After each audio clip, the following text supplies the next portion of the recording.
Hi friends, నవగ్రహాలలో మొదటిది అయిన చంద్రభగవాన్ ఆలయం గురించి తెలుసుకుందాం. ఇది కుంభకోణం నుంచి 35 కిలోమీటర్లు, తంజావూరు నుంచి 18 కిలోమీటర్ల దూరంలో గల తింగలూర్ అనే ప్రదేశంలో ఉంది. తమిళంలో చంద్రుణ్ణి తింగల్ అంటారు. చంద్రుని దేవాలయం ఈ ఊరిలో ఉన్నందున ఈ ఊరికి తింగలూర్ అని పేరు వచ్చింది. ఈ గుడిని కైలాసనాథర్ గుడిగా పిలుస్తారు. ఈ ఆలయ ప్రాంగణంలో సువిశాలమైన కార్ పార్కింగ్ ఉందండి. పూజా సామాన్లు అన్నీ ఇక్కడ ఉన్న పూజా స్టోర్లో కొనుక్కోవచ్చు. మనం ఇంటి నుంచి ప్రత్యేకంగా తెచ్చుకోవాల్సిన అవసరం లేదు. కార్ పార్కింగ్ నుంచి గుడిలోకి వెళ్ళే మార్గంలో టికెట్ కౌంటర్ ఉంటుందండి. అర్చన, అష్టోత్రం, మన జాతకంలో చంద్రగ్రహ దోష నివారణ పూజలు ఉంటాయి కదా, వాటికి సంబంధించిన టికెట్స్, అభిషేకం టికెట్స్ అన్నీ ఈ కౌంటర్లోనే అవైలబుల్లో ఉంటాయి. అర్చన, అష్టోత్రం లాంటి పూజలు ఏ టైంలో అయినా చేస్తారు, కానీ ఈ నివర్తి పూజలకు మాత్రం ప్రత్యేకమైన సమయాలు ఉంటాయి. ఆ టైమింగ్ వివరాలన్నీ మనం ఈ కౌంటర్లో కనుక్కున్న తర్వాత టికెట్ తీసుకొని పూజలు చేయించుకోవాల్సి ఉంటుంది. టికెట్ కౌంటర్ పక్కనే దీపాలు వెలిగించుకోవడానికి ప్రదేశం ఉంటుందండి. ఈ దోష నివారణ పూజల్లో భాగంగా కొంతమందికి దీపాలు వెలిగించమని సూచిస్తారు. అటువంటి వారు దీపాలను కొనుక్కొని ప్రత్యేకంగా అలాట్ చేయబడిన ఈ ప్రదేశంలో మాత్రమే దీపాలు వెలిగించవలసి ఉంటుంది. ఈ ఆలయంలో ప్రధాన దైవం శివుడు. శివుడిని కైలాసనాథర్గా, అమ్మవారిని పెరియనాయకి అమ్మన్గా కొలుస్తారు. ఈ ఆలయంలో చంద్రభగవాన్కి ప్రత్యేకమైన సన్నిధి ఉంది. ముందుగా శివుడిని, అమ్మవారిని దర్శనం చేసుకున్న తర్వాత మాత్రమే చంద్రభగవాన్ సన్నిధికి వెళ్ళి దర్శనం చేసుకోవాల్సి ఉంటుంది.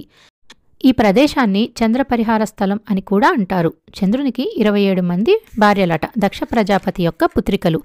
అందులో చంద్రుడు రోహిణి అనే భార్య పట్ల మాత్రమే ప్రేమగా ఉండేవాడట. మిగతా 26 మంది భార్యలు తమ తండ్రి వద్దకు వెళ్ళి చంద్రుడు మాతో సరిగా ఉండడం లేదు అని చెప్పుకొని బాధపడ్డారట. అప్పుడు దక్ష ప్రజాపతి చంద్రుణ్ణి నువ్వు రోజు రోజుకి తరుగుతూ ఉండుగాక అని శపించాడట. అప్పుడు చంద్రుడు శివుడికై తపస్సు చేసి వరాన్ని పొందుతాడట. శివుడు శాపాన్ని మొత్తం నేను విమోచనం చేయలేను, కానీ 15 రోజులు పెరిగే వరాన్ని ఇవ్వగలను అని వరం ఇస్తాడట. అందువల్ల దక్ష ప్రజాపతి శాపం వల్ల చంద్రుడు 15 రోజులు తరుగుతూ, శివుడి వరం వల్ల మరో 15 రోజులు పెరుగుతూ ఉంటారట. పరమేశ్వరుడు చంద్రుని తపస్సుకు మెచ్చి తన నుదిటి మీద చంద్రుణ్ణి అలంకరించుకున్నారట. ఎవరైతే తమ జాతకంలో చంద్రుడు సరైన స్థానంలో లేకుండా బాధపడుతున్నారో అటువంటి వారికి సహాయంగా తింగలూరులో ఉండమని శివుడు చంద్రుని కోరాడని కథనం. ఏటా అనేక వేల మంది భక్తులు శివుణ్ణి, చంద్రుణ్ణి ప్రసన్నం చేసుకోవడానికి ఇక్కడికి వస్తూ ఉంటారు.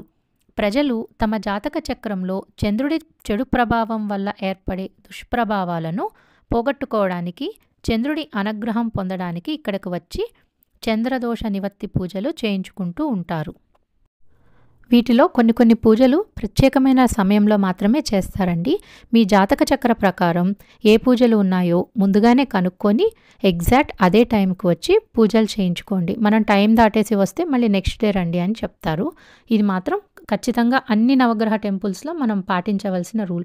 మనకి ఏ పూజలు అయితే ఉన్నాయో ఆ టైమింగ్స్ కరెక్ట్గా కనుక్కొని వెళ్ళాలండి. ఆలయ ప్రాంగణంలో ప్రధాన ఆలయంతో పాటు అనేక ఉప ఆలయాలు కూడా ఉంటాయి. వినాయకుడు, సుబ్రహ్మణ్య స్వామి, దక్షిణామూర్తి, గజలక్ష్మి అమ్మవారు, చండికేశ్వర మరియు చండికేశ్వరి సన్నిధి, భైరవ సన్నిధి ఉంటాయి. కైలాసనాథర్ని, అమ్మవారిని దర్శించుకొని బయటకు వస్తే ఇలా ఉప ఆలయాలన్నీ వస్తూ ఉంటాయి. ఒకదాని తర్వాత ఒకటి దర్శించుకుంటూ ముందుకు వెళితే చంద్ర సన్నిధి వస్తుంది. ఈ దేవాలయాన్ని సందర్శిస్తే సుఖజీవితం, దీర్ఘాయువు కలుగుతాయని భక్తుల నమ్మకం. చంద్రుడు మానసిక ప్రశాంతతను కలగచేసి ఒత్తిడిని, దుఃఖాన్ని తగ్గిస్తాడు. నేడు కైలాసనాథర్ ఆలయం అనేక మంది భక్తుల దర్శనాస్థలంగా మారిపోయింది. ముఖ్యంగా కర్కాటక రాశిలో జన్మించిన వారు ఈ ఆలయాన్ని సందర్శించుకుంటే వాళ్ళ జాతక దోషాల వల్ల వచ్చే కష్టాలన్నీ తొలగిపోతాయనేది భక్తుల విశ్వాసం. ఈ ఆలయంలో తమిళ క్యాలెండర్ ప్రకారం సెప్టెంబర్, అక్టోబర్ మాసంలో వచ్చే పొరటాసి, మార్చి, ఏప్రిల్ మాసాలలో వచ్చే ఫల్గుని నక్షత్ర సమయాలలో చంద్రకాంతి ఇక్కడ ఆలయంలో గల శివలింగం మీద నేరుగా ప్రసరించడం అత్యద్భుతమైన అంశం. గుడిలో ఉన్న దేవతామూర్తులను మనం వీడియో తీయకూడదండి. ఇంతటితో మా కైలాసనాథ ఆలయ దర్శనం పూర్తి అయినది. నేను నా యూట్యూబ్ ఛానల్లో 9 నవగ్రహ క్షేత్ర పూర్తి వీడియోలు, షార్ట్స్, నాకు తెలిసిన కొన్ని పూజా టైమింగ్స్ అప్లోడ్ చేస్తున్నానండి. మీకు కావాలంటే నా ఛానల్ సబ్స్క్రైబ్ చేసుకొని వీడియోస్ అన్నీ చూడండి. Thanks for watching.